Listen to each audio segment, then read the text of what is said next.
বিয়ের আগে যাকে এত ভালো লাগতো, কেন যেন এখন তার সাথে থাকতে মন চায় না।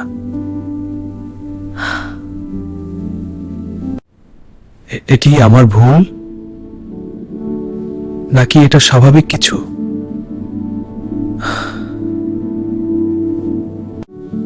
আগে প্রতিদিন কথা বলতাম, সবকিছুই সুন্দর লাগতো।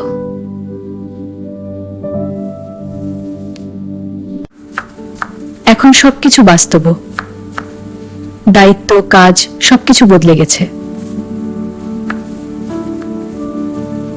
ইসলামে বলা হয়েছে শয়তান স্বামী স্ত্রীর মাঝে দূরত্ব তৈরি করতে চায়।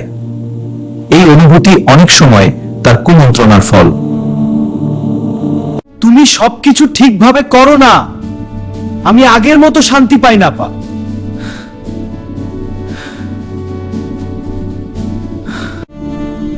আমি তো চেষ্টা করছি, কেন তুমি আমাকে বুঝতে পারছো না? রাসূলুল্লাহ সাল্লাল্লাহু বলেছেন, তোমরা তোমাদের স্ত্রীদের সাথে উত্তম আচরণ করো, কারণ তারা তোমাদের আমানত। অন্যদের জীবন এত সুন্দর, আমারটা কেন এমন না? তুলনা করা শয়তানের বড় ফাঁদ।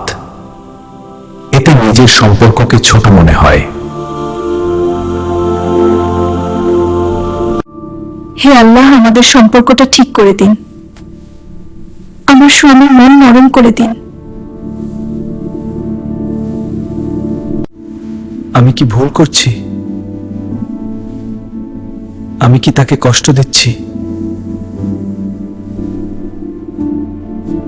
হে আল্লাহ, আমার মনকে ঠিক করে দিন, আমাকে আমার স্ত্রীর প্রতি ভালোবাসা দিন। নামাজের পর আমি অনুভব করলাম আমার মনটা একটু হালকা।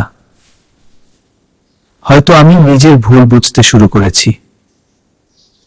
সে তো আমার জন্যই এত কিছু করছে, আমি কেন শুধু তার ভুলগুলোই দেখছি?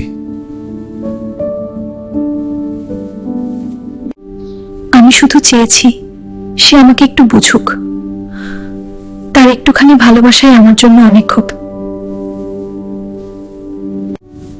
আমি শুধু চেয়েছি সে আমাকে একটু বুঝুক, তার একটুখানি ভালোবাসাই আমার জন্য অনেক কর।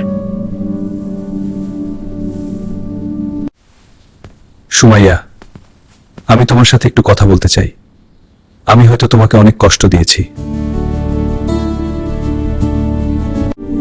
তুমি যদি বুঝতে পারো তাহলেই আমার জন্য যথেষ্ট। আমি শুধু তোমার পাশে থাকতে চাই।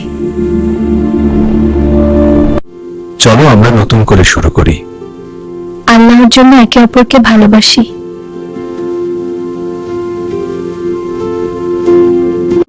যে ঘরে একসাথে নামাজ হয় সেই ঘরে শান্তি নেমে আসে।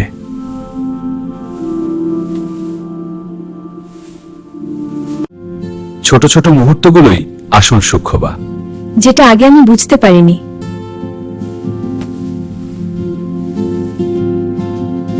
বিয়ের পর ভালো না লাগা অনেক সময় পরীক্ষা।